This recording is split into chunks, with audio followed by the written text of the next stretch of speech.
So you've taken an Uber. Maybe you're in one right now. And the story everyone tells about this company is that it's about to die. Once cars drive themselves, the thinking goes, you won't need Uber. Take the driver away, and the app in the middle gets cut out. So we'd expect Uber to be terrified of robotaxis. Instead, last month they announced one. In Munich, with a chip company and a startup you've never heard of. And buried in that press release is one phrase that tells you that Uber isn't running from the driverless car at all. They're counting on it. Let's open the filings. Now here's what Wall Street believes. Uber is the middleman. The robotaxi cuts out the middleman. CNBC, Bloomberg, half of Finance, Twitter. They're all reading it the same way. And on paper, Uber looks unstoppable right now. In 2025, they made $10 billion in profit. Their first real year of it. That's the number the bulls point to. Uber finally makes money. The cash machine turned on. But let's go ahead and pull up their annual report. The 10K they filed in February. And the way Uber makes that $10 billion is not the way you think. One number inside it has almost nothing to do with rides. And it's the number the whole bull case quietly sits on. Now let's start with how Uber actually earns.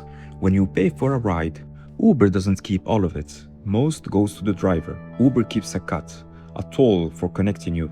On rides, that cut is about 30 cents on every dollar. Their own filing calls it revenue margin. Revenue as a share of everything booked. 30%, that's the toll booth. Now why would a toll booth be scared of a self-driving car? It wouldn't. Think about what the toll booth actually sells. It sells demand. It sells the rider standing on the curb who opens one app out of habit. 46 million people pay Uber a membership fee just to keep opening that app. Uber One, a subscription, like the rides version of a loyalty card. The car that shows up doesn't matter to them. Human, driver, robot, doesn't matter. They tapped Uber Econ. So now look back at Munich, that weird phrase, OEM-agnostic. OEM just means the company that builds the car. Agnostic means Uber doesn't care which one. The Munich deal is 3 pieces. A startup called Autobrains writes the driving software. Nvidia, the chip company, makes the brain that runs it. And Uber brings the riders. Uber didn't build the car. They built the part that doesn't depend on the car. And none of this explains the $10 billion yet. Don't worry, we're getting there. Because if the robot drives, Uber stops paying a driver. The toll stays. The biggest cost goes away. On a normal ride, most of your money goes to the human driving. Take the human out, and a much bigger slice can stay with whoever owns the rider. And that happens to be Uber. So the threat everyone's scared of, for Uber it's an upgrade. Fine, but here's the turn. That whole story, the tool booth, riders, robot, future, all of it rests on the cash, the 10 billion. And the 10 billion is held up by 2 things almost nobody looks at. First thing, that 10 billion in profit, a big chunk of it isn't from the rights at all. It's a tax benefit, an accounting move. In 2025, taxes added more than $4 billion to Uber's bottom line instead of subtracting it. The year before, that tax gift was almost $6 billion. And that happened because Uber decided it would be profitable enough in the future to use up old losses. Real money, but it doesn't repeat forever. If we strip it out, the profit gets a lot smaller. Second thing, and this is the one nobody mentions on the calls, Uber's cash didn't mostly come from keeping ride profits either. A large part came from money that isn't really Uber's to keep. They collect your fare today, they pay the driver their bills later. In between, they're sitting on a pile of cash that belongs to other people. The filing has a name for the biggest piece, insurance reserves. Uber sets aside money for crash claims.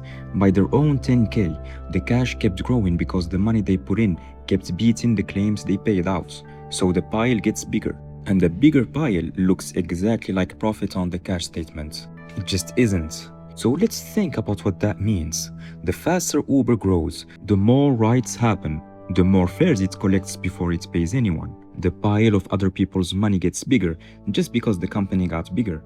That's why the cash looked so good in 2025. Operating cash came in around $10 billion, but a real slice of that wasn't earned. It was timing.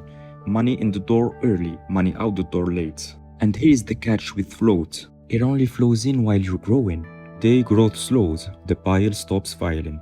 And the cash that looked like a machine turns out to need the growth to keep running. And none of that has anything to do with whether a robot or a person is driving. Here's what's actually going on.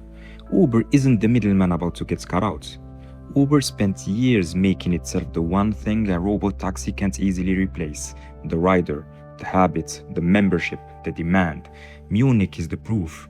Uber will plug any robot into its app and keep the toll. On the robot question, the peers have it backwards. Driverless cars don't kill Uber's toll booth. They widen it because the driver was the biggest cost and the robot deletes it. But the bulls have something backwards too. The $10 billion cash story they fell in love with isn't the toll booth printing money yet. It's a one-time tax gift plus a growing pile of other people's cash, float.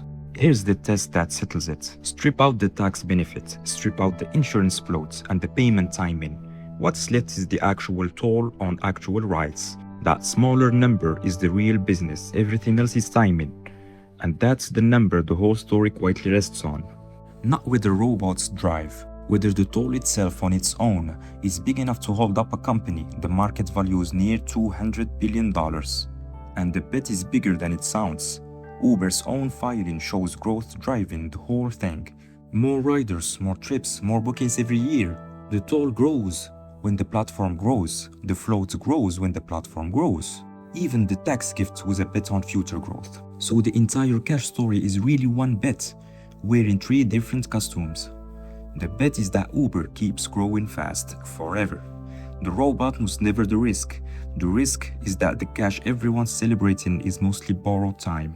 Uber didn't build a car, they built the toll booth. And they made sure it doesn't care who's driving.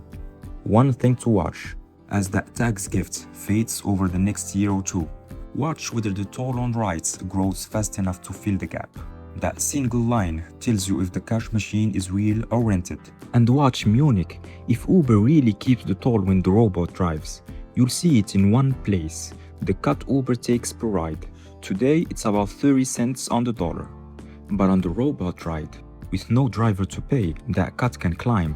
If it climbs, the peers were wrong. If it stalls, the toll booth was never as strong as the deal made it look. Either way, the number to follow isn't the robot, it's the take rate. Well, tell me which read is right. One side says Uber's the smartest survivor in tech, the toll booth that outlasts the driver. The other says it's a company whose profit is mostly an accounting season that's about to end. Pick one and say why in the comments. If you want the line item walkthrough of every number in this video, the actual filings, exact figures, age numbers, that's what Footnote brief is. Link in description and pinned comment. It's free.